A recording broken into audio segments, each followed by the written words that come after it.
Our today's video will be a bit shorter because today we're going to check the results of what we have done during our last 5 lessons. Quick reminder, we created the Streamlit app folder, we created pages subfolder in it with 4 of data pages: commodities, cryptos, ETFs and stocks, and also the init.py file, which is automatically making this a Python package. And we also created our main application. We are getting data for commodities, which will be 20 of most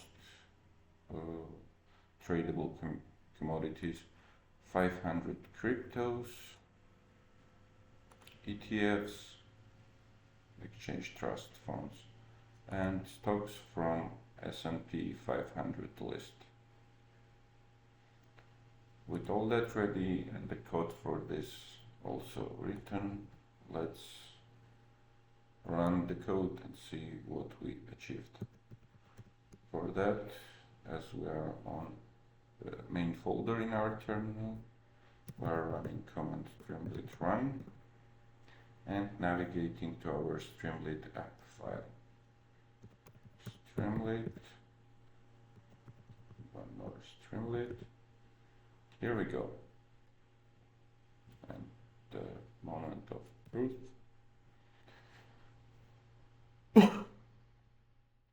Here it is, our dashboard, and on main page it is automatically loading the commodities.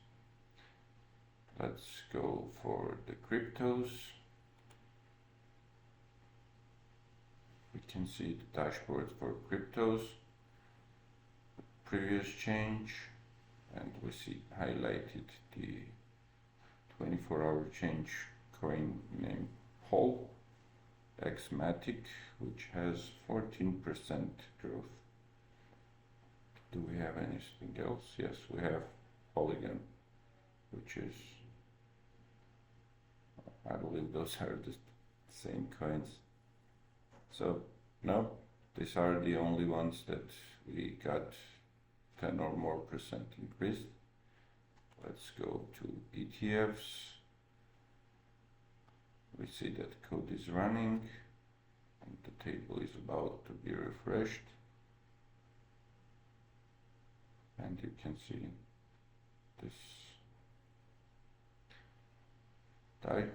dashboard or table with total of assets.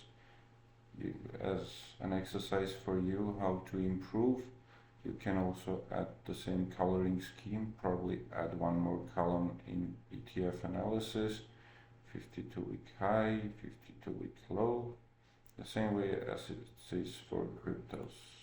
And for cryptos we got the price change percentage, which was calculated in here. Same can be done for ETFs, adding this information in here. So many ways to improve this. And last but not least, our stocks, underpriced stocks. We can go over it and see if any of the stocks from S&P 500 list matches to our definition of underpriced, being underpriced, and the fair market value should be, fair market value is higher than the existing price for it. It will take a while for this code to run.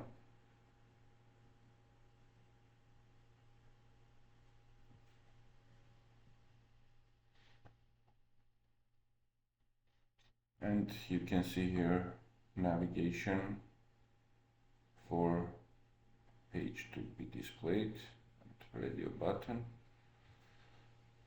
So let's see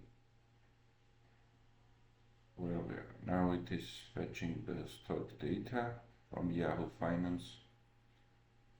We can check our console to see if there are any errors. No errors, just suggestions.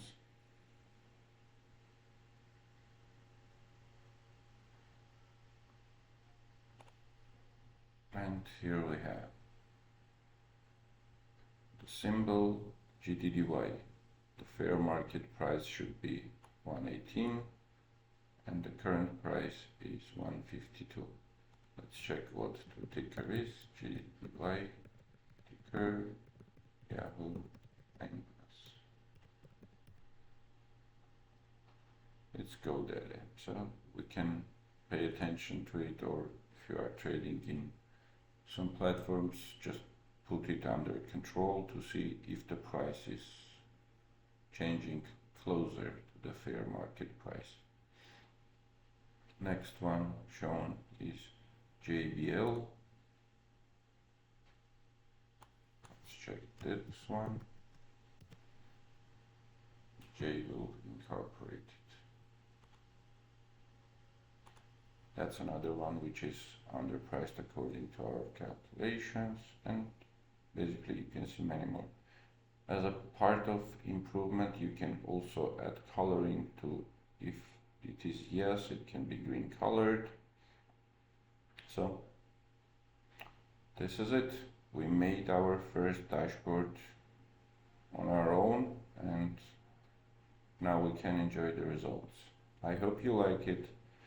I'm going to go over a few of the smaller projects for the next week, and stay tuned for the upcoming scripts and videos.